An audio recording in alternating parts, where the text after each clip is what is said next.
राम कबीर भजन ની શરૂઆત કરો મધુ કાકા। के सबने राम कबीर। सर्वेश्वरी जगदीश्वरी, सर्वेश्वरी जगदीश्वरी, हे मातु महेश्वरी, हे मातृरूप महेश्वरी, ममतामयी करुणामयी, ममतामयी करुणामयी, हे मातृरूप महेश्वरी, जगजीवनी संजीवनी, समस्त जीवनेश्वरी, जगजीवनी संजीवनी, समस्त जीवनेश्वरी, समस्त जीवनेश्वरी, हे मातृरूप महेश्वरी, सर्वेश्वरी जगदीश्वरी, हे मातृरूप महेश्वरी, कृपालिनी जगतारिणी, प्रतिपल भुवर हृदयेश्वरी, कृपालिनी जगतारिणी, प्रतिपल भुवर हृदयेश्वरी, हे मातृरूप महेश्वरी, सर्वेश्वरी जगदीश्वरी, हे मातृरूप महेश्वरी, तमहारिणी शुभकारिणी,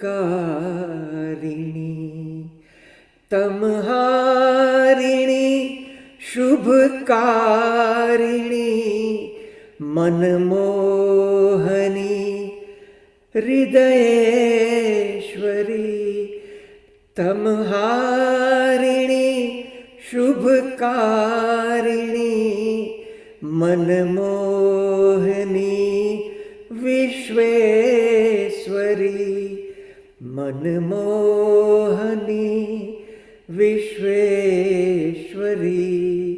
हे मातृरूप महेश्वरी, सर्वेश्वरी जगदीश्वरी, सर्वेश्वरी जगदीश्वरी, हे मातृरूप महेश्वरी, हे मातृरूप महेश्वरी। राम कबीर। Thank you. સૌને રામ કબીર। ઓમ શ્રી સદગુરુ કબીરાય નમઃ। આપ સૌ ભક્તજનોમાં વસેલ કબીરના રામ, આત્મારામને સપ્રેમે વંદન। શ્રી રામ કબીર ભક્ત સમાજ ઓફ યુએસએ તથા સર્વે ચેપ્ટરો અને સર્વે ભક્ત સંસ્થાઓના સેવાભાવી સેવકો તરફથી આજના કબીર વિઝડમ કાર્યક્રમમાં ભાગ લેનાર, ફેસબુક લાઈવ અને સમય મળીએ યુટ્યુબ પર જોનાર સર્વે કબીર પ્રેમી ભક્તજનોનું હાર્દિક સ્વાગત કરતા આનંદ અનુભવું છું। સર્વેશ્વરી જગદીશ્વરી, હે મા માતૃરૂપે મહેશ્વરી। કાર્યક્રમની શરૂઆતનું પૂજ્યમાં સર્વેશ્વરીનું આ ભજન શ્રીમાન મધુસૂદનભાઈ ભક્તે સંભળાવી, સૌને ભાવવિભોર બનાવી, સૌને જાગૃત કર્યા. સમાજ આપનો ખૂબ ખૂબ આભારી છે. Thank you Madhubhai. આજના કાર્યક્રમમાં આપણા જાણીતા સ્વામી રણજીત સાહેબનો પ્રી રેકોર્ડેડ સત્સંગ આપણે સાંભળીશું. સંવાદનો વિષય છે નવરાત્રિ ઉત્સવનો આધ્યાત્મિક અર્થ. તેમનો વિડીયો સત્સંગ બાદ શ્રીમાન રાજુભાઈ દયરામભાઈ ભક્ત તેમના અભ્યાસ પ્રમાણેનો આ જ વિષય પર દૈવી કથાના પ્રતીકોમાં આધ્યાત્મની સમજ આપશે અને સમયસર કાર્યક્રમને આપણે સમાપ્ત કરીશું. વિશ્વવ્યાપી ભક્ત સમાજમાં મૃત્યુ પામેલ સૌ સ્વજનોના આત્માની શાંતિ માટે પ્રાર્થના કરીએ. જીવન મૃત્યુના આ ઘટનાક્રમમાં આપણા સ્વજનોના મૃત્યુનો ખાલીપો દૂર કરવા તેમના પરિવારજનોને શક્તિ મળે, સદગતની આગળની યાત્રા સરળ અને સુખદ રહે તેવી સદગુરુને પ્રાર્થના કરીએ. ભારતીય સંસ્કૃતિમાં તહેવારો, ઉત્સવો જીવનને માંગલ્ય ઉન્નતિ તરફ લઈ જવાનો માર્ગ ચીંધે છે. આવો જ સિરમોર પર્વ જગત જનની અષ્ટભુજા મા દુર્ગાની આરાધનાનું પર્વ. એટલે સુદ એકમથી શરૂ થયેલ આ નવરાત્રિ અસ્તિત્વને ઉજવવાનો પરમ આનંદરૂપ આરોગ્ય, શક્તિ અને ભક્તિનો પર્વોત્સવ. 9 દિવસી નવરાત્રિમાં ગરબે ઘૂમી માતાજીના ગુણાનુવાદ, પૂજા આરાધનાના વ્રત, ઉપવાસ, ભજન, જપ કરી આદિ વ્યાધિ ઉપાધિનું નિવારણ અને મનોરથની સિદ્ધિ માટે આપણે પ્રાર્થના કરીએ. હે માં જગતજનની જગદંબા, શક્તિ રૂપે આત્મબળ આપજે, લક્ષ્મી રૂપે સુખ, શાંતિ અને સમૃદ્ધિ આપજે, સરસ્વતી રૂપે સદબુદ્ધિ સત્કાર્ય કરવાની પ્રેરણા આપજે. શ્રી રામ કબીર ભક્ત સમાજનો કબીર વિઝડમ કાર્યક્રમ વિશ્વવ્યાપી સર્વે ભક્ત પરિવારોને આ નવરાત્રિ પર્વોત્સવની ખૂબ ખૂબ શુભકામનાઓ.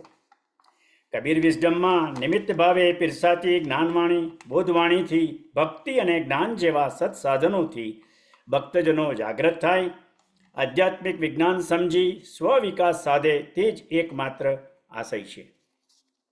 સદગુરુ કબીરજીના માનવતાવાદી વિચારો પર રણજીત સાહેબના ઘણા વિડીયો યુટ્યુબ અને આધ્યાત્મ રહસ્ય ટીવી ઉપર ઉપલબ્ધ છે.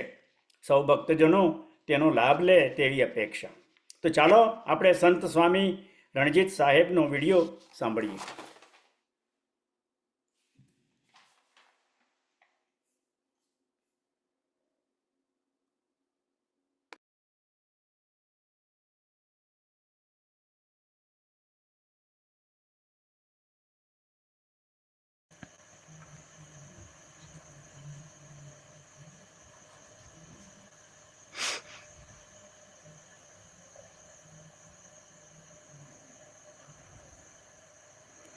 कुछ प्रश्न कल के बच गए थे, आज उन्हीं प्रश्नों पर हम चर्चा करेंगे. आज भी कुछ प्रश्न आए हैं. कल के प्रश्नों पर चर्चा करने के पश्चात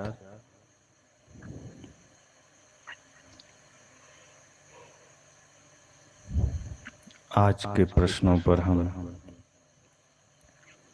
चर्चा करेंगे.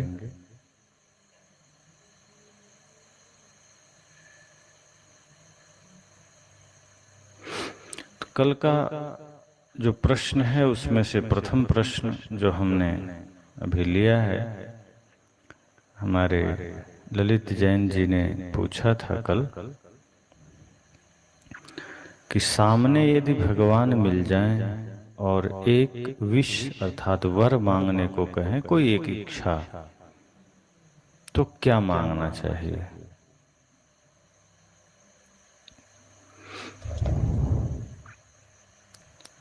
संसार में ज्यादातर लोग यह चाह रखते हैं, यह इच्छा रखते हैं कि भगवान से हम सुख मांग लें, समृद्धि मांग लें, धन धान्य मांग लें, इस लोक की समस्त सुविधा हम उनसे मांग लें।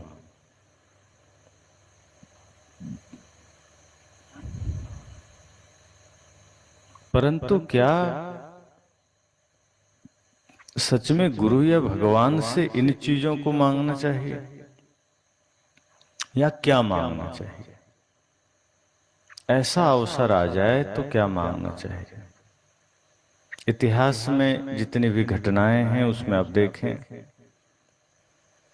जो लोग स्वार्थ से भगवान की पूजा करते हैं, जो भी एक चित्रण कहानी या घटना के माध्यम से किया गया, तो जो स्वार्थ से भगवान की पूजा करते हैं, यदि भगवान सामने आ गए, यदि परमात्मा सामने आ गए, तो वो व्यक्ति भगवान से आत्म शांति नहीं मांगता है, भक्ति नहीं मांगता है, वो संसार की कामनाओं के अनुसार वर मांगता है कि धन दे दो, पद दे दो, इंद्र का राज्य दे दो, या कुबेर का खजाना दे दो, या शक्ति दे दो, अर्थात लौकिक रूप से वो मांगता है। लेकिन आप देखें कि जो भी कुछ मांगता है और जिसका संबंध भौतिकता से है, लौकिक जगत से है, वो सब एक दिन नष्ट हो जाता है, विनष्ट जाता है। पर जितने भी उच्च कोटि के भक्त हुए, संत हुए या फिर तपस्वी हुए, अगर उनके जीवन में ऐसा कोई अवसर आया तो उन्होंने लौकिक चीजों को नहीं मांगा,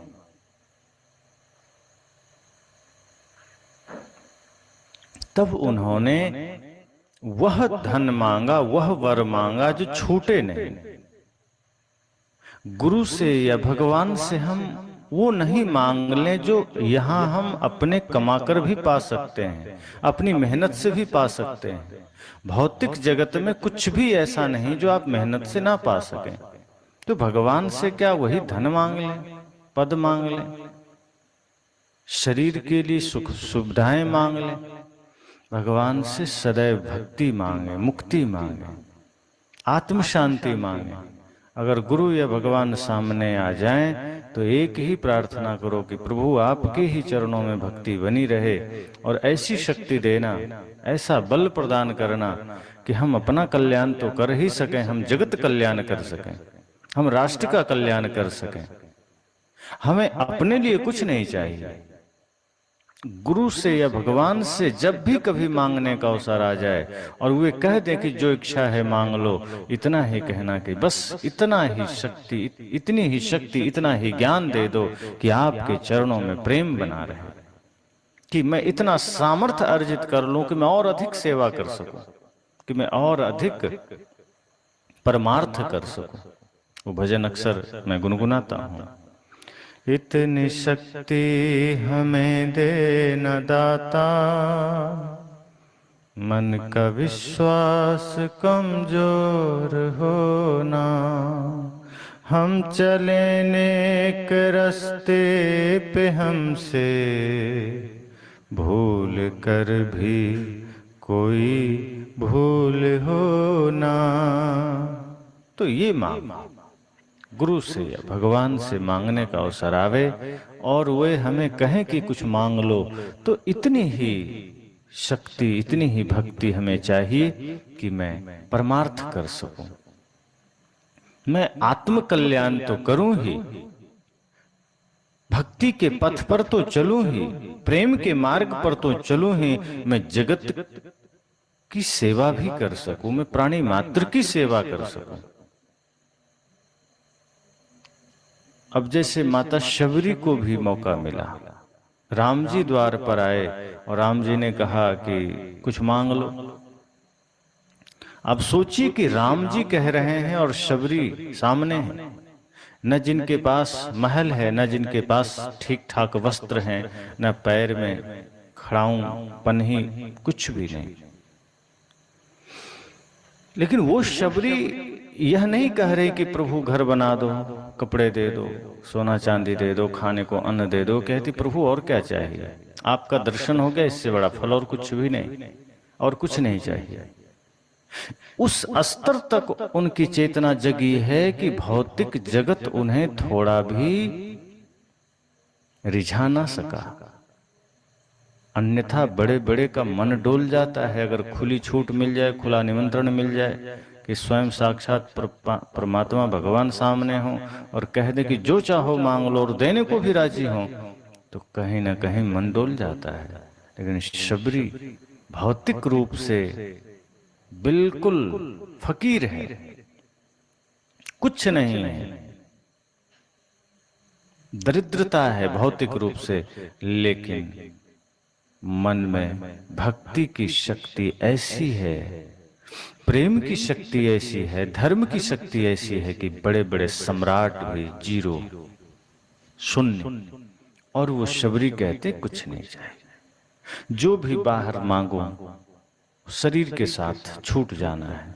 वो क्यों मांगूंगा, जो छूट ही जाना है। हे प्रभु, अगर कुछ देना है भक्ति का ज्ञान दे दो।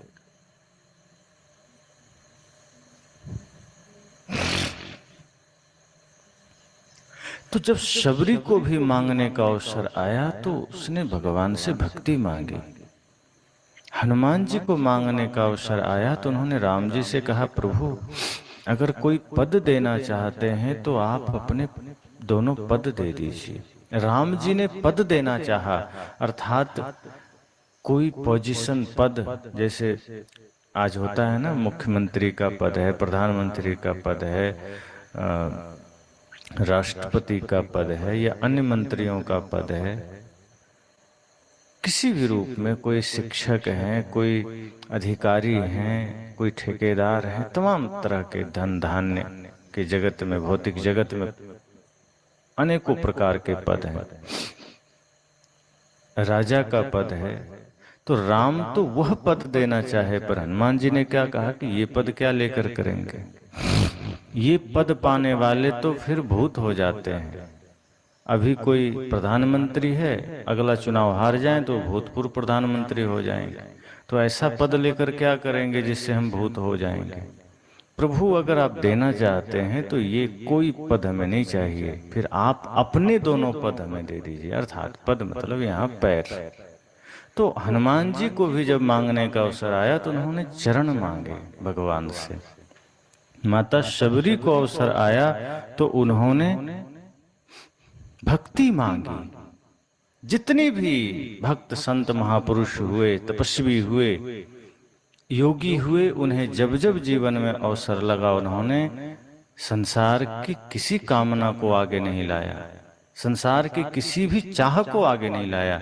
कहा ये चाह ही तो दुख का कारण है, बाहर की कामना ही तो विनाश का कारण है। इन सब से मुक्त होकर उन्होंने आत्मिक शांति मांगा। कहा प्रभु वो धन देना जो कोई छीन न सके, जो कभी छूट न सके, जो कोई बांट न सके। वो सोना चांदी का धन नहीं चाहिए जो मृत्यु के बाद कमर से लोग खोल लें, हाथ से खोल लें। कितना भी प्यारी माता हो, पिता हो, प्यारी माँ है, प्यारे पिता हैं, लेकिन अगर वो गुजर जाएं और उनके शरीर में सोने चांदी के आभूषण हो तो बच्चे छोड़ते नहीं कि चलो माता पिता के शरीर में है, साथ में ही चले जाएं। नहीं, वो मृत्यु के बाद वो शरीर से एक एक गहने, एक एक आभूषण उतार लेते हैं। संत कहते हैं फिर भगवान से वो क्यों मांगो जो तुम मांग भी लोगे और तुम जीवन काल तक रखोगे भी, लेकिन बाद में सब छीन लिया जाएगा, बांट लिया जाएगा। वह धन, वह कामना, अर्थात वह शक्ति भगवान से मांगो, वह प्रार्थना करो जो कभी कोई छुड़ा ना सके, जो कोई लूट ना सके, जो कोई बांट ना सके।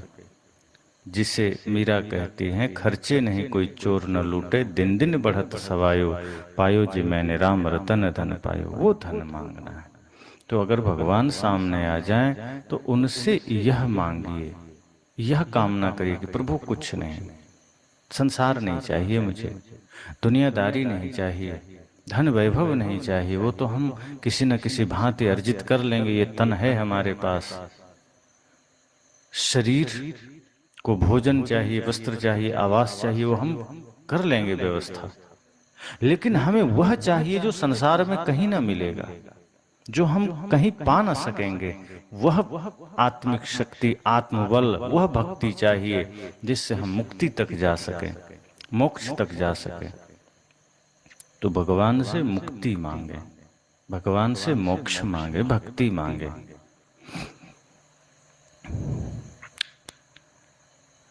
रेखलाल साहू जी का सवाल था, 8 हाथ वाली माँ दुर्गा महारानी का जन्म कैसे हुआ?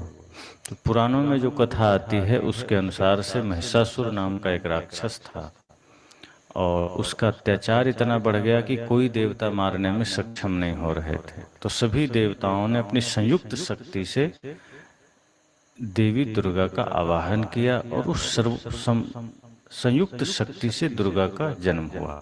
फिर सभी ने अपने अपने अस्त्र शस्त्र दिए। तो ये तो पुराणों की कथा है सामान्य रूप से। फिर उन्होंने वध किया। लेकिन क्या ये वास्तव में बाहर ऐसी कोई घटना घट सकती है कि कोई ऐसा हो जाए कि वो किसी के वश में ना आवे और फिर सब अपनी शक्ति लगा करके कोई नारी को पैदा करे, प्रकट करे, फिर उन्हें अपने अस्त्र दें और फिर उनके द्वारा उनका वध हो? ये सारी घटनाएं प्रतीकों में कही जाती है। जितनी भी घटनाएं आई हैं उनका हम गहरे में अर्थ खोजेंगे तो यह अर्थ पता चलता है कि बाहर कोई महिषासुर नाम का राक्षस नहीं है, सब कल्पना मात्र है। हमारे ही जीवन में, कल मैंने कहा भी था कि हमारे ही जीवन में जो बुरी प्रवृत्तियां हैं वही असुर है और वह कई बार ऐसा होता है कि वह वश में नहीं आती। जैसे कई बार व्यक्ति अहंकार के वश में चला जाता है तो अहंकार पर हमारा वश नहीं चलता, अहंकार हमें अपने वश में कर लेता है। फिर हम अहंकार के वशीभूत होकर बहुत सी भूलें कर बैठते हैं, क्रोध के वशीभूत होकर के, कामना के वशीभूत होकर के, लोभ के वशीभूत होकर के, और फिर हम उन विकारों के अधीन होकर के पाप पर पाप करते चले जाते हैं। तो जो हमारे भीतर भयंकर रूप से विकार विराजमान है, जो विकारों की सेना खड़ी है, कई बार हम उससे हार जाते हैं। तो यह एक प्रतीक है कि जब हम अपने भीतर गुरु संत के सानिध्य से अपने भीतर की सोई हुई शक्ति को जगाते हैं। दुर्गा एक शक्ति का प्रतीक है और वह शक्ति आध्यात्मिक शक्ति है, चेतना शक्ति है। तो उस शक्ति को जब हम जगा लेते हैं, जागृत कर लेते हैं, अर्थात स्वयं को पहचान लेते हैं। अब कई लोग कहते हैं कि आत्मा तो निर्मल है, आत्मा तो पहले से ही ज्ञान स्वरूप है, तब भी वो मन के गुलाम कैसे बन जाता है, मन कैसे, माया कैसे हावी हो जाता है। तो आप ऐसे ही समझें जैसे मेहंदी के पत्ते में लाल रंग है, लेकिन आप तोड़ कर देखें तो कहीं लाल नहीं दिखेगा, वो जागृत नहीं है।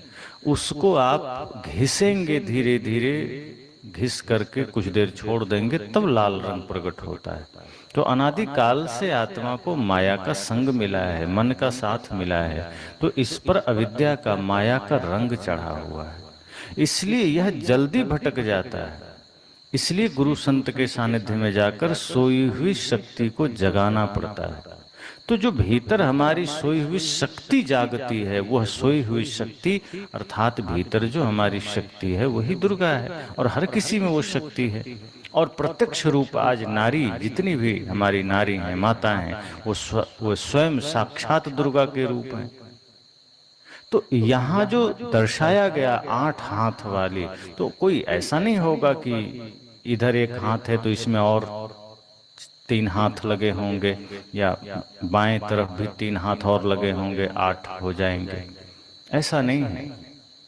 इसका अर्थ यह है कि वो इतनी कलाओं से सज्जित है नारी शक्ति, उनके पास इतना सामर्थ्य है कि वो 8 हाथों के बराबर उनके हाथों में सामर्थ्य है, 8 शक्तियों के बराबर उनके हाथों में सामर्थ्य है, और वह कुछ भी कर सकती है। सामाजिक रूप से, आध्यात्मिक रूप से कोई भी चुनौतियां, कोई भी समस्याएं अगर आ जाए तो माताएं चाह ले, नारी चाह ले, तो वो उसका सामना कर सकती है। तो दुर्गा नारी शक्ति का प्रतीक है, और हमारे भीतर आध्यात्मिक रूप से हमारी आत्मिक शक्ति का भी प्रतीक है, सोई हुई शक्ति का भी प्रतीक है। तो शक्ति का प्रतीक है दुर्गा। और 8 हाथ को हम कई अर्थों में समझ सकते हैं कि मान लो कोई ऐसी स्त्री हैं जो त्रिशूल भी चला लेती हैं, तलवार भी चला लेती हैं, तमाम प्रकार के 8 प्रकार के अस्त्र चला लेती हैं। अब उन्हें दर्शाना है तो 8 हाथ बना दिए गए। वास्तव में 8 हाथ नहीं होते, 2 ही हाथ सबके होते। लेकिन अगर किन्हीं के, अब जैसे रावण है, कहा गया 10 सिर है, 10 सिर नहीं होगा कि चलो इधर कुछ कुछ सिर इधर हो गए, 4 5 5 करके। अब ऐसा होगा तो बेचारे को सोना मुश्किल हो जाएगा, करवट भी नहीं बदल सकता, दिन रात परेशान रहेगा। एक ही सिर है, लेकिन वो एक सिर में 10 सिर के बराबर बुद्धि है, उतना ज्ञान है उसके पास। तो दर्शाने के लिए यह एक प्रतीकों में दिखा दिया जाता है कि ये 10 सिर वाला है, ये 8 हाथ वाली। और दूसरा है कि सभी दिशाओं में सब कुछ सामर्थ्य रखने वाली ये नारी शक्ति 8 हाथ का प्रतीक है कि ये सब कुछ कर सकती है, समस्त सद्गुणों को धारण कर सकती है, समस्त सेवाओं में आगे बढ़ सकती है। भौतिक हो, आध्यात्मिक हो, हर दिशा में जिनका सामर्थ्य विराट है, तो नारी शक्ति का प्रतीक है दुर्गा। तो ऐसा नहीं है कि वास्तव में कोई 8 हाथ होगा, या उन्होंने वास्तव में बाहर किसी महिषासुर का वध किया। कहानियां बनती ही इसलिए हैं कि उन प्रतीकों से हम जागृत हो सकें, हम कुछ सीख सकें। तो दुर्गा का स्वरूप इसलिए सामने आया कि हर नारी में वो दुर्गा का स्वरूप है। अब कहते हैं ना कि स्त्री चाह लें तो निर्माण भी कर सकती हैं, विनाश भी कर सकती है। माता सीता ने चाह लिया तो अपने संतान का निर्माण कर लिया, अर्थात उनके संस्कारों का निर्माण कर लिया। जो सेनाएं लंका में ना हारी, वो लव कुश से हार गई। इतना उसे विद्वान, चरित्रवान, बलवान बना दिया, संस्कारों से भी सज्जित कर दिया। इसलिए ऋषियों ने माता को निर्माता कहा कि माता निर्माता भवती, वो निर्माण करती है। माएँ सिर्फ बच्चों को जन्म नहीं देती, उनका निर्माण भी करती हैं, संस्कारों से सज्जित भी करती हैं। तो ये जो नारी शक्ति हैं, यही इसे ही दुर्गा का रूप कहा गया कि ये समय पड़ने पर शैलपुत्री भी हैं, समय पड़ने पर ब्रह्मचारिणी भी हैं, समय पड़ने पर कुष्मांडा भी हैं, स्कंद माता भी हैं, कात्यायनी भी हैं, चंद्रघंटा भी हैं, महागौरी भी हैं। इस तरह से जो उनके 9 रूप हैं, वो सब नारी में ही सारा रूप समाया हुआ है। काली भी है। अगर कोई विषम परिस्थिति आ जाए, समाज पर कोई विपदा आ जाए, या माँ के रहते, स्त्री के होते परिवार पर, समाज पर कोई विपदा आ जाए, तो ऐसी भी स्त्रियां हुई हैं, जैसे रानी लक्ष्मीबाई हुई हैं, झलकारी बाई हुई हैं, या अन्य जो शिक्षा के जगत में क्रांति लाने वाले हमारी सावित्री बाई फूले हुई हैं। तो इस तरह की माताएं हर तरह से अपने भीतर समस्त रूपों को जागृत करने वाली हुई। जब देश पर संकट आया तो लक्ष्मीबाई स्वयं दुर्गा काली बन गई। जब प्रेम की बात आवे तो वही नारी मीरा बन जाती हैं, शबरी बन जाती हैं। भक्ति प्रेम की बात आती है तो, जब जगत कल्याण की बात आती है तो वही माताएं ज्ञान की देवी बन जाती हैं। जो हमारे शास्त्रों में भी बात आई है कि पहले गार्गी आदि जैसे महान विदुषी स्त्रियां हुई हैं, पतिव्रता स्त्रियों में अनुसुईया हुई हैं, पुत्रों को सन्यास का ज्ञान देने वाली माताएं मदालसा हुई हैं। ऐसे तमाम माताओं का चरित्र हम पढ़ते हैं, नारियों का चरित्र पढ़ते हैं। तो इस तरह से वर्तमान में भी आप देखिए, हमारे देश की महामहिम आदरणीय राष्ट्रपति एक माता ही तो है। मातृशक्ति के भीतर सारा सामर्थ्य है। तो ये जो दुर्गा का रूप है, वस्तुतः यह नारियों के शक्ति को दर्शाने के लिए है कि आप लाचार नहीं हैं। अनादिकाल से ऐसा हुआ है कि पुरुष प्रधान समाज ने सदैव अपने को आगे रखा, अपनी ही कहानियां गढ़ी, अपने को ही मालिक बनाया। इसलिए पति परमेश्वर होता है, यह कहानी तो गढ़ दिया गया, लेकिन यह नहीं कहा गया कि पत्नी भी परमेश्वरी होती। यही चूक हो गई। एक तरफ तो वेद के ऋषियों ने मातृदेवो भव कहा, पितृदेवो भव कहा, आचार्य देवो अर्थात माता देवता है, और कल्पना भी की गई कि शक्ति की देवी दुर्गा हैं, विद्या की देवी सरस्वती हैं, धन की देवी लक्ष्मी हैं, तो बताया गया। लेकिन यह चीजें समाज में लागू नहीं हो पाई, माताओं को पीछे रखा गया। पुरुषों ने कहा कि नहीं, तुम घर से बाहर नहीं आ सकते, तुम किसी भी सामाजिक कार्यों में हस्तक्षेप नहीं कर सकते, तुम पढ़ नहीं सकते, तुम मंदिर नहीं जा सकते, तुम शिक्षा में पीछे रहो, तुम घर का काम करो, चूल्हा चौका करो, बर्तन मांजो, भोजन बनाओ, बच्चे पैदा करो, ये तुम्हारा काम है।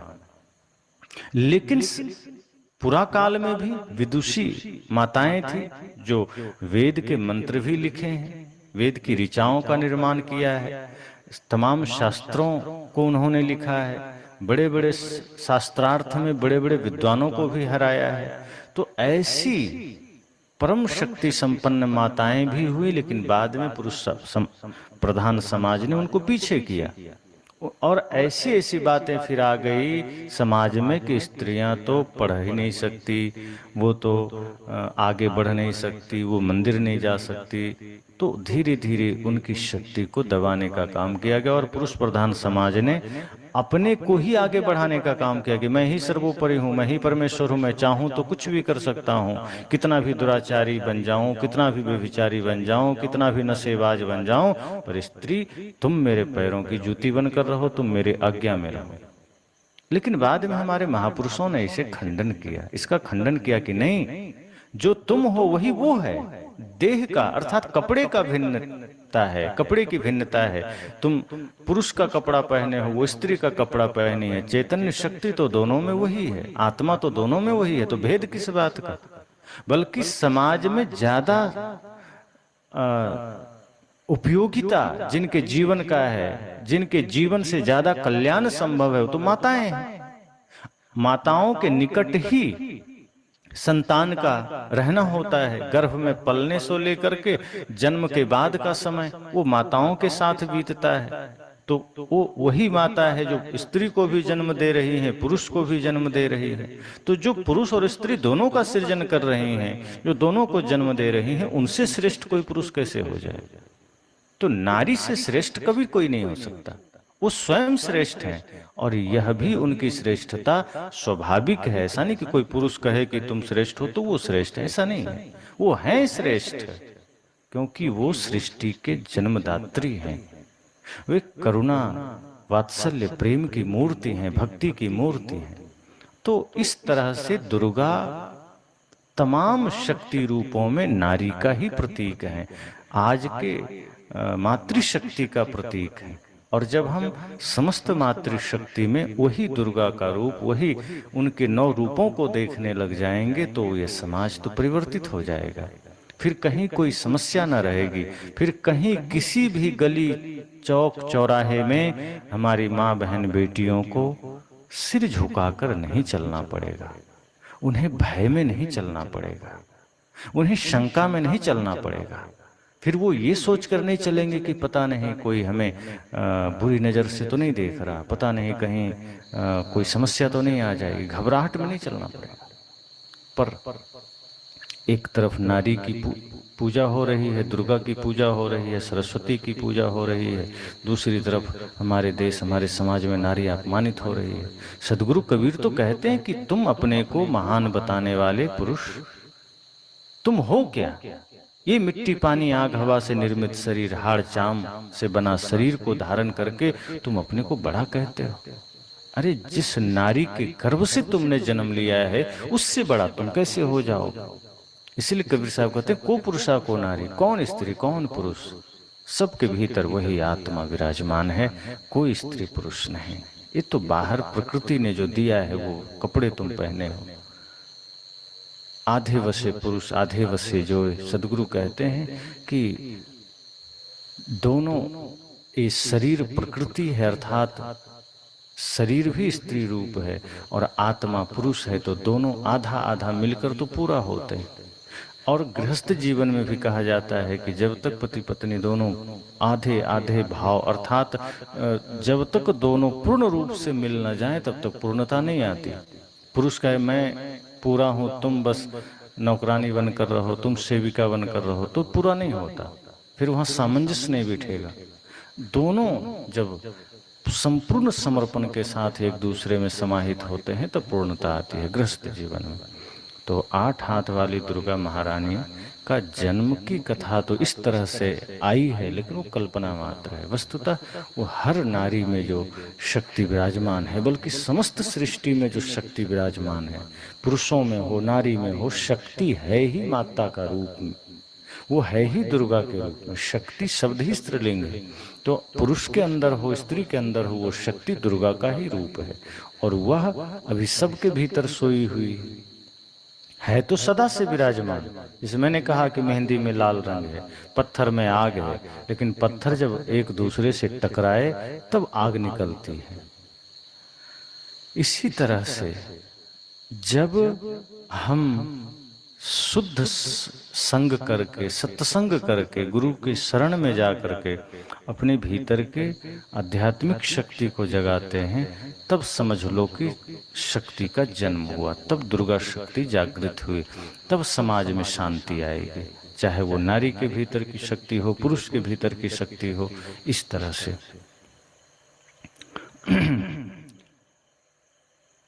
आदर्श लता जी का सवाल है, साहिब बंदगी गुरु जी, व्रत का क्या महत्व है?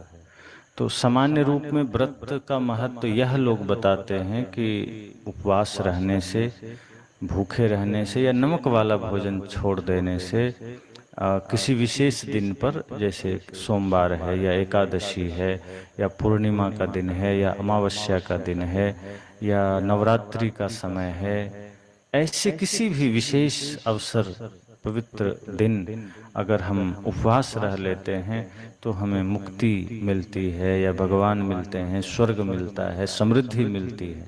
लेकिन ये कल्पना से ज्यादा कुछ नहीं है, क्योंकि ये व्रत हैं भी नहीं, ये उपवास है, लेकिन उपवास भी पूर्ण उपवास नहीं है। मैंने 1-2 दिन पहले कहा भी था, उपवास का अर्थ ही होता है भगवान के निकट हो जाना, परमात्मा के निकट हो जाना, और वह तब संभव है जब हम मन वचन कर्म से निर्मल हो जाएं। और व्रत का सही अर्थ है कि जब हम अपने मनवानी इंद्रियों को वश में कर लें, तब हमारा व्रत सफल हुआ। भूखे रहने से पेट सही हो जाएगा, सप्ताह में 15 दिन में 1 दिन जरूर भूखे रहें तो पेट तो सही हो जाएगा, लेकिन मन सही रखने के लिए मन को ही तो भूखा रखना पड़ेगा। तो मन भूखा नहीं है, पेट में हमने अन्न देना बंद कर दिया, लेकिन मन में तो हम गंदगी देना बंद नहीं किए। मन तो आंखों के द्वारा दृश्य भी ला रहा है, मन कान के द्वारा शब्द भी लेकर आ रहा है, मन नाक के द्वारा गंध को भी लेकर आ रहा है, हाथ के द्वारा स्पर्श भी लेकर आ रहा है। तो मन तो नहीं रुका, वो तो भोजन ग्रहण कर रहा है। और जब मन का व्रत ना हो सका तो तन के व्रत से कुछ नहीं हो सकता। तो व्रत का महत्व यह है कि अगर शरीर में भोजन आप दे भी रहे हैं तो अच्छी बात है, नहीं दे रहे हैं तो कोई बहुत लाभ नहीं है, शारीरिक लाभ है। लेकिन अगर मन का भोजन रुक गया, अर्थात मन को गलत दृश्य मिलना बंद हो गया, गलत शब्द मिलना बंद हो गया, गलत स्पर्श मिलना बंद हो गया, तब सही मायने में व्रत हो गया। अर्थात मन वश में हो गया तो व्रत हो गया, सत्य जीवन में आ गया तो व्रत हो गया। सत्य अहिंसा प्रेम करुणा जिसके जीवन में आ गया, समझ लो उसने सही मायने में व्रत कर लिया। और एकादशी व्रत की तो बात ही स्पष्ट है कि 5 ज्ञानेंद्रियां, 5 कर्मेंद्रियां, 1 मन, 11, इन 11 को जो अपने नियंत्रण में कर लिया उसका एकादशी व्रत हो गया।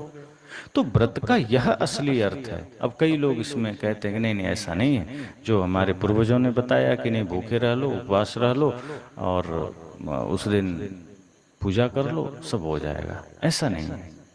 अब कई लोग नवरात्रि के दिन या अन्य त्योहारों के दिन व्रत रह लेते हैं, तो व्रत में वो करते क्या है कि नमक वाला भोजन का त्याग कर देते हैं, लेकिन फल आदि इतना खा लेते हैं जितना वो कभी ना खाते हैं। अब वो कहते हैं मैं उपवास हूं, मीठा में कुछ खा लेंगे, भूख बर्दाश्त नहीं जा रहा है, लेकिन चलो व्रत के नाम पर नमक का त्याग कर दिया। अब नमक छोड़ने से, रोटी चावल छोड़ने से मन निर्मल कैसे होगा? छोड़ना है तो क्रोध छोड़ो, ईर्ष्या छोड़ो, द्वेष छोड़ो। व्रत का मतलब ही है विकारों का त्याग करो। बुराइयों का त्याग करो।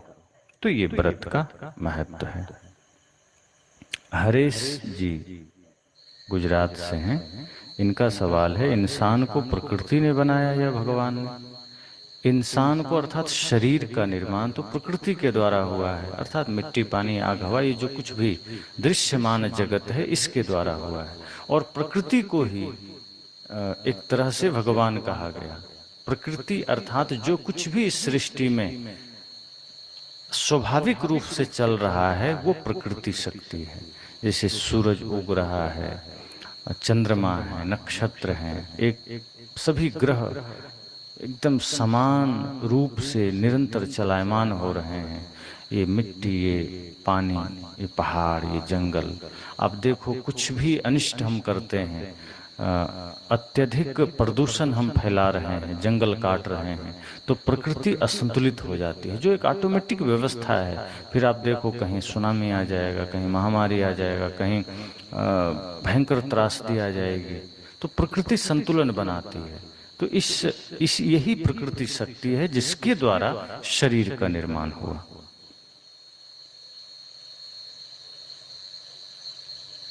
सत्संग में वाद्य यंत्रों की कितनी सार्थकता है, ये राजीव कुमार सिंह जी ने पूछा कि जैसे सत्संग में बहुत जगह वाद्य यंत्र लोग बजाते हैं। सच कहूं तो सत्संग में वाद्य यंत्र की कोई आवश्यकता ही नहीं है। वाद्य यंत्र मनोरंजन के लिए है कि थोड़ा सा मन का भी मनोरंजन हो जाए, मन को भी हल्का सुकून मिल जाए, इसलिए है।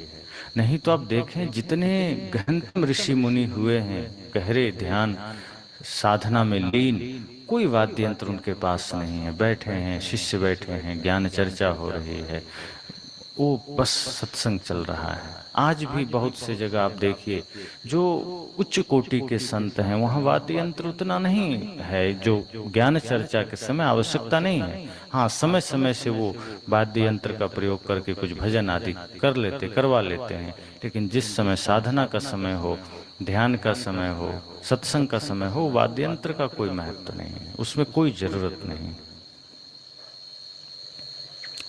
अभी हमारे एक किशन सिंह जी हैं जो हैं तो पंजाब से, लेकिन उनका एक सवाल है, वो असम में अभी कार्यरत हैं, रेलवे विभाग में बड़े अधिकारी हैं। उनका प्रश्न है कि स्वामी जी, मन की उदासी से कैसे बाहर निकलें? तो इसमें पहले तो यह देखना है कि ये उदासी का कारण क्या है। संसार है, शरीर है, रिश्ते नाते क्या है, कि कोई अन्य किसी प्रकार की कोई शंका है मन में, भय है, कि कुछ आगे भविष्य को लेकर कुछ चिंतन है। तो जब हम विचार करेंगे, सदगुरु कबीर कहते हैं, करहूं विचार जो सब दुख जाई।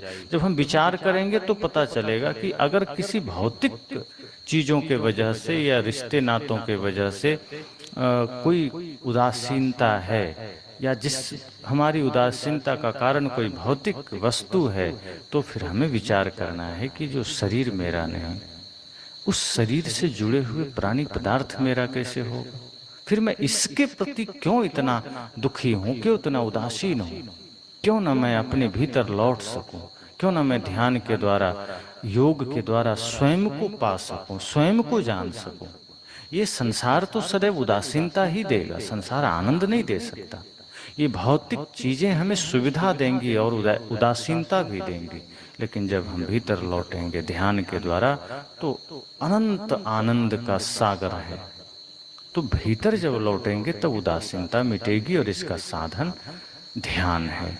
तो ध्यान करें और साथ साथ यह देखें कि धीरे धीरे एक एक चीजें छूटती जा रही है, शरीर भी धीरे धीरे जर्जर होता जा रहा है। एक समय आएगा जब सदा के लिए जगत छूट जाएगा, यह तन छूट जाएगा। जिन जिन चीजों को लेकर हम उदासीन हैं वो सब छूट जाएंगे, कुछ भी नहीं रहेगा। तो जब कुछ रहना नहीं है तो उसके लिए उदासीन क्यों होना? क्यों ना समय रहते हम भक्ति में लग जाएं, ताकि वो उदासीनता कभी आ ना सके।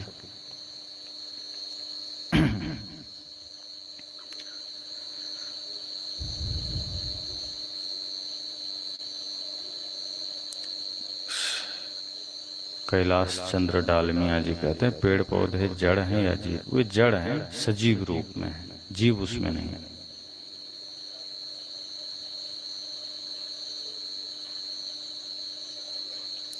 विकास कुमार, गुरुदेव जी अनादि काल भगवान का नाम था क्या? अनादि काल समझ नहीं आया।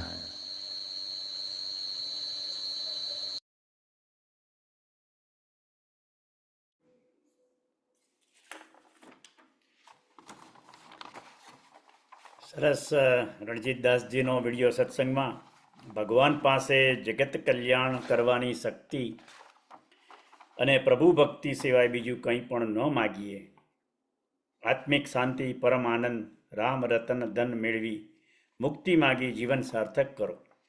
સુંદર બોધવાણી.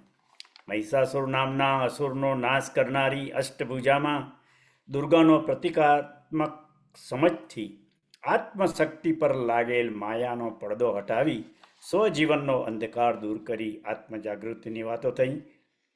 નારી શક્તિનો ખૂબ સુંદર ઉપદેશ મળ્યો. દશાસન અને વ્રત ઉપવાસની સાચી રીત બતાવી. અસંતુલિત પ્રકૃતિની પણ વાત કરી. મેન્ટલ ઇલનેસમાં યોગ ધ્યાનથી મદદ મળે જ છે. બહુ સુંદર વાત થઈ. હવે આપણે આપણા સ્વ અધ્યાયી શ્રીમાન રાજુભાઈને વિનંતી કરીએ કે આ પુરાણોની દેવી કથાના પ્રતીકોનું અધ્યાત્મની વાતો કરી આજના સત્સંગને આગળ લઈ જાઓ તેવી પ્રાર્થના. આવો રાજુભાઈ.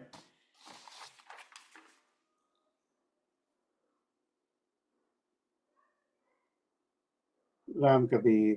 રામ. या देवी सर्वभूतेषु चेतनेत्य विधीयते नमस्तस्यै नमस्तस्यै नमस्तस्यै नमो नमः।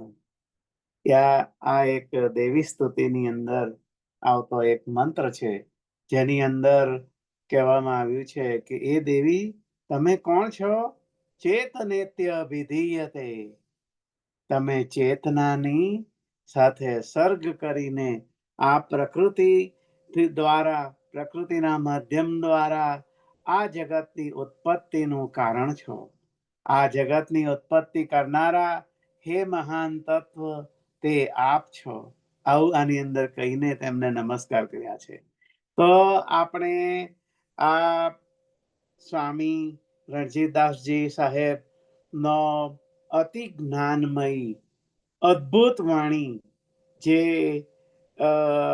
અતિ દુર્લભ કહી શકાય એવું, જેને માટે આપણે કહીએ છીએ કે મહાપુરુષ સંશ્રયા, મહાપુરુષનો સંગ હોવો એ અતિ દુષ્કર વાત છે અને અતિ દુર્લભ મનુષ્ય જીવનની અંદરની એક ઘટના છે. તેવા આપણા આ એક મહાપુરુષ સમાન રણજીત સાહેબજીનો સત્સંગ આપણને સાંભળવા મળ્યો એ અતિ આપણા સદભાગ્યની વાત છે. આમ સમજીએ એમનો ઉપદેશ, એમની જે આ બોધવાણી અતિ મહત્વની છે. આગળ આપણે આના અંદર વિચાર કરતા જે પ્રકૃતિમાંથી આ જગતની ઉત્પત્તિ થઈ, તેને માટે આપણે શ્રીમદ ભગવદ્ ગીતાના 10મા અધ્યાય દ્વારા એના ઉપર વિચાર કરી ચૂક્યા છીએ, પણ તેનું ખૂબ પુનરાવર્તન પાછું કરતા નથી, પરંતુ તેને રિમાઇન્ડ કર્યાથી જ આ આગળની આપણી વાત ધપી શકે એમ છે. તેથી તેનું કહીએ જ કે જે અષ્ટધા પ્રકૃતિ, જે પાંચ મહાભૂતો, જે આ સ્થૂળ જગત છે, સ્થૂળ જગતની અંદર જે આ પંચ મહાભૂતો છે, જેને આપણે કહીએ છીએ કે માટી, જળ, અગ્નિ, વાયુ અને આકાશ, આ જે પંચ મહાભૂતો છે એ દ્રશ્યમાન જગતની અંદરના મહાભૂતો છે, જે પ્રકૃતિની અંદરના મુખ્ય કારણરૂપ અવયવો છે. આમ આપણે સમજીએ. આના ઉપરનું છઠ્ઠું મન, સાતમું અહંકાર અને આઠમી બુદ્ધિ, આમ મળીને અષ્ટધા પ્રકૃતિ આવી રીતનું બન્યું, જે આપણે વિચાર કરી ચૂક્યા છીએ. તો આ અષ્ટધા પ્રકૃતિ, જેને આપણે અપરાશક્તિ આપણે વાત કરી કે અપરાશક્તિ એટલે આ પ્રકૃતિ અને તેની અંદરની અષ્ટધા પ્રકૃતિ અને એ પહેલાની જે પરાશક્તિ જે ચેતના રૂપ છે, ચેતનવન છે, તેના માટે આ જે અપરાશક્તિના જે પંચ મહાભૂતો અને મન બુદ્ધિ અહંકાર એ મળીને જો એનો સર્ગ ચૈતન્ય સાથે, ચેતના સાથે થઈને આ જગતની ઉત્પત્તિ થાય તો જ આ સૃષ્ટિની જે નિર્માણની પ્રક્રિયા છે, નિર્મિતિ થાય તે સંભવિત છે. તેથી આ જગતનું ઉપાદાન કારણ, આ જગતની ઉત્પત્તિનું કારણ જે એક મૂળભૂત તત્વ જે છે, જે શક્તિ છે. અને આ શક્તિ એને આપણે આપણા સંસ્કૃતિના અંદર ઋષિ મુનિઓએ એમને મહાકાલી, મહાસરસ્વતી અને મહાલક્ષ્મી ના રૂપે, શક્તિ રૂપે નિર્દેશિત કર્યા છે. અને તેમની પાસેની જે મહાન, સમજી લો હમણાં એક દિવસ જ વાત કરતા હતા ભાઈ સાથે કે એક અહીંયા આ જે કઈ દ્રશ્યમાન જગત છે, જે કઈ પ્રવર્તમાન શક્તિ, આ જે આખું પરિવર્તનશીલ જગત છે, જે એક ક્ષણે અત્યારે આવું છે અને એક ક્ષણ પર્યંત એ બદલાઈ જતું રહેલું છે, તો તેવી આ અપરિવર્તનશીલ જગતની જે આખી જે કઈ સૃષ્ટિ છે, એ સૃષ્ટિની અંદરનું અનંત કોટી બ્રહ્માંડો સમજી લો, જેના અંદર અનંત એવા નિહારિકાઓ, તારા મંડળો, સૂર્ય મંડળો અને તેની આપણા ગ્રહ મંડળની અંદરના સૂર્ય, ચંદ્ર, તારા, નવગ્રહો ઇત્યાદિ, અને એવા કેટલા પૃથ્વી. તો આની અંદરના તમામ જે કઈ દ્રશ્યમાન જગત મૂળભૂત તત્વ રૂપે જો કોઈ હોય તો તે જેના થકી આપણે જોઈ શકીએ છીએ, જેના થકી આપણને તેનો અનુભવ થાય છે, જેના થકી આપણે તેને સમજી શકીએ છીએ, આ તમામ ભાવો જે કંઈક છે એ પ્રકૃતિ છે. અને એ પ્રકૃતિ એ એક જગદંબાની શક્તિના રૂપમાં આપણને ઋષિઓએ દર્શાવી, અને તે તરફ આપણો જોવાનો જે દૃષ્ટિકોણ છે તે આપણે આવી રીતે વિચાર કરવા માંગીએ છીએ. તો હવે પછીના સેશનની અંદર આપણે આગળ આ પ્રકૃતિ કેવી રીતની છે, શું છે, એક સામાન્ય દાખલો લઈએ કે એક દૂર એક નાનકડો પથ્થર પડ્યો છે, અને આ પથ્થર આમ પડ્યો છે, એના અંદર આપણને કોઈ શક્તિ દેખાતી નથી, છતાં પણ તે શક્તિ છે. બ્રહ્માંડના અણુ મહી વાસ તારો, ખાલીન માપ ગણવા અગણિત માપો, મામ પાહી ઓમ ભગવતી ભવ દુઃખ દૂર કાપો.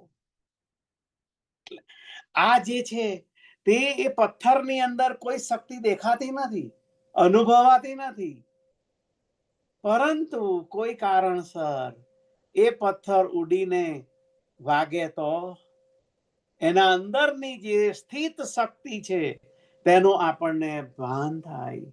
તે શક્તિ આપણને દેખાય કે પથ્થર જે પડી રહ્યો છે તેના અંદરની શક્તિ શું છે.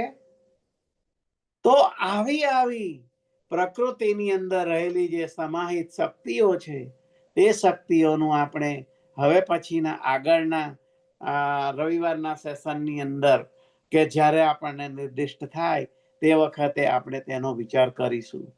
એટલે આ આપણને આજે જે રણજીત સાહેબજી એ જે સત્સંગની અંદર સમજાવ્યું કે જે અષ્ટભુજા 8 હાથવાળી જે જગદંબા છે એ કેવું પ્રતીક છે. જેમ આપણે નથી કહેતા ઘણીવાર કે હિરણ્યાક્ષ, તો આપણે કોઈ ચિત્રની અંદર વાર્તા વાંચતા હોઈએ તો હિરણ્યાક્ષ નામનો એક રાક્ષસ છે, તો એને ચિત્રમાં જોઈએ તો કે ભાઈ મોટા દાંત બતાવવામાં આવ્યા છે, મોટા શિંગડાઓ છે, અને ભયંકર નખો વાળા, આવી રીતના રાક્ષસની આપણે આકૃતિ જોઈને ભયભીત થઈ જઈએ. આવા રાક્ષસ હશે? બિલકુલ પેરેલલ થોટ આપણને સ્વામીજીએ આજે સમજાવી કે આ અષ્ટભુજા એટલે શું? આમ બે હાથ અને એની પાછળ બીજા બે હાથ કે આગળ બે આમ જોડીને આવી રીતે 3 3 3 3 અને બીજા બે એમ કરીને 8 ભુજા વાળી કોઈક એવી સ્ત્રી હશે? આ જે પ્રતીક છે એ સમજીએ. રાવણના 10 માથા, આપણે કે દશાનન, 10 માથા શું છે? હિરણ્યાક્ષ, આવી યમ. આપણે વારંવાર આના ઉપર વિચાર કરી એટલા માટે પ્રકાશ નાખીએ છીએ કે યમ, યમ એટલે કાળો કાળો ડિબાંગ જેવો શરીર, ચહેરો, મોટા મોટા શિંગડા, પાડા ઉપર બિરાજમાન, હાથમાં ગદા, અને આવી રીતનો કોઈ દેવતા હશે જે આવીને આપણા અંદર રહેલું જે ચૈતન્ય છે, આત્મતત્વ છે, તેને હરી જાય છે. વિચાર કર્યો છે આપણે? તો શું આવું કોઈ યમ નામનો કોઈ દેવ હશે? એની પાછળની શું સમજણ, એની પાછળનું જે પ્રતિકાત્મક રૂપ. આપણે એકવાર ગંગા અવતરણની પણ વાત કરી ચૂક્યા છીએ. શિવજીના મસ્તકની અંદર ગંગાનું અવતરણ. સગર રાજા જેના 60,000 દીકરાઓ હતા, આના ઉપર પણ આપણે વિચાર કર્યો.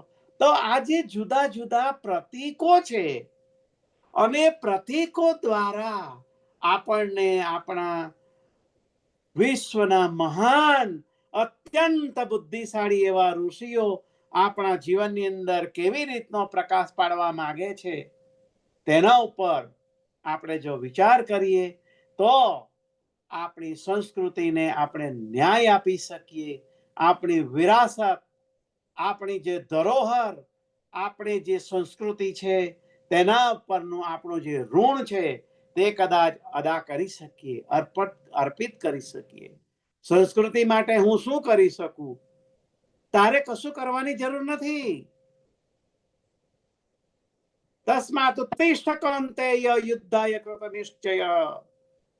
ચાલી રહેલી આ વિટંબણા છે કે જે ભ્રાંત દિશા શૂન્ય બનીને માણસો જેમ ભટકતા રહેલા છે, અને આવી રીતની દિશાહીન થઈને જે આવી રીતની ભ્રાંત ભક્તિ, ભ્રાંત ધર્મની કલ્પનાઓ લઈને ચાલતા રહેલા છે, તેને માટે હું કટિબદ્ધ થઈને ઉભો થાઉં.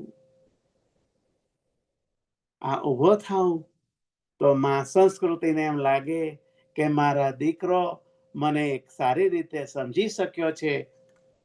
હવે હું નિરાંત થઈને આ જગતની અંદર વ્યાપી શકીશ. આવા અદ્ભુત વિચારો આપણે કરવા રહ્યા. આપણે કૃષ્ણ તત્વ વિશે વિચાર કર્યો, તત્પશ્ચાત આપણે શિવ તત્વ વિશે વિચાર કર્યો. હવે પછી આપણા આગળના સેશનની અંદર આપણે એ વિચાર કરીશું કે આ પ્રતિકાત્મક રૂપે આવેલું શક્તિ તત્વ એ શું છે, અને એના માટે વિચાર કરીશું આજના આગળના સેશનની અંદર. આજના સેશનમાં કોઈકને પ્રશ્ન હોય એટલે આજે વધુ લંબાવતા નથી, પરંતુ હવે પછીના સેશનની અંદર આપણે આ વિચાર કરીશું, અને અઢળક પ્રશ્નો સાથે આપણે આવીશું. અઢળક, ખૂણે વચારે આપણે નિશંકિત થઈ જઈએ એવા કોઈ પણ તમામ પ્રશ્નો આપણે લાવીને અહીંયા રજૂ કરીને આપણે સાથે બેસીને તેના ઉપર વિચાર કરવા સમર્થ થઈ શકીએ, એવી પ્રભુને પ્રાર્થના. Thank you Rajbhai. અદ્ભુત પ્રકૃતિની શક્તિ જગદંબા રૂપે જે આ તહેવાર, પ્રાકૃતિક સમજ બહુ સરસ. હવે કોઈ જોડાયેલા ભક્તજનોમાંથી કોઈને કંઈક પ્રતિભાવો હોય, પ્રશ્નો હોય તો તેની ચર્ચા કરી આપણે વિરામ આપીશું.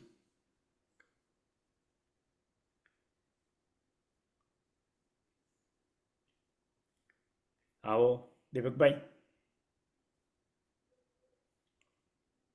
રામ કબીર સૌને.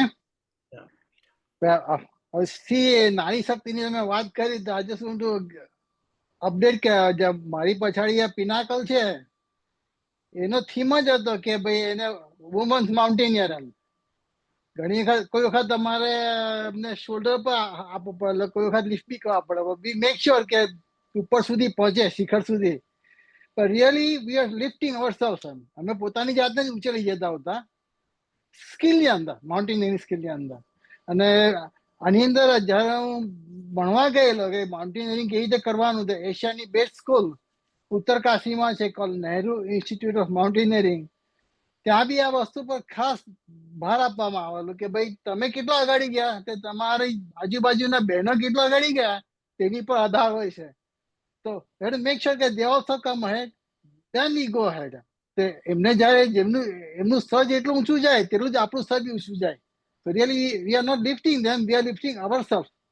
આપણે પોતાની જાતને જ ઉપર આવતા જ્યારે બહેનો લોકો ઉપર આવે તો ઇટ કીપ રીઇન્ફોર્સિંગ. પણ ઇટ્સ સેડ થિંગ કે કર્યા જ કરવું પડે ઘણી વખત વારંવાર.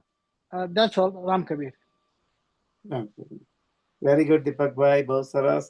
આપનો ખરેખર જે આ એડિશન છે એ અતિ મહત્વનું છે, એ અતિ વિચાર માગી લે એવું પણ છે. અને એના માટે આપનો જે આ વિચાર છે એને આપણે વધુ આગળ સમજવા પ્રયત્ન કરીશું. સરસ. આવો ભક્તજનો, પ્લીઝ રેઝ યોર હેન્ડ.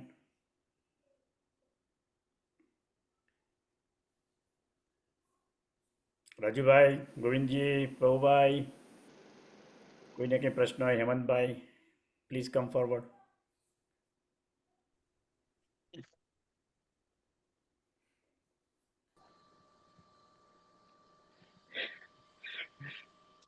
ભાઈ કોઈનો હેન્ડ રેઝ નથી એટલે શાંતિ પાઠ તરફ આગળ વધો. બસ તો હવે આવતા વીકે પણ આપણે શ્રીમાન રાજુભાઈ આજે જે વાત કરી તે વાતને આગળ પ્રકૃતિની શક્તિ, આપણા સમાજના અમુક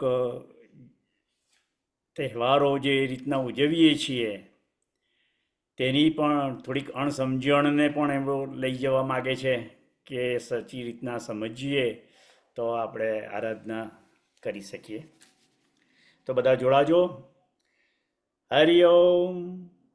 પૂર્ણ એ છે, પૂર્ણ આ છે, પૂર્ણથી તો પૂર્ણ ઉગ્યો છે બધું. પૂર્ણમાંથી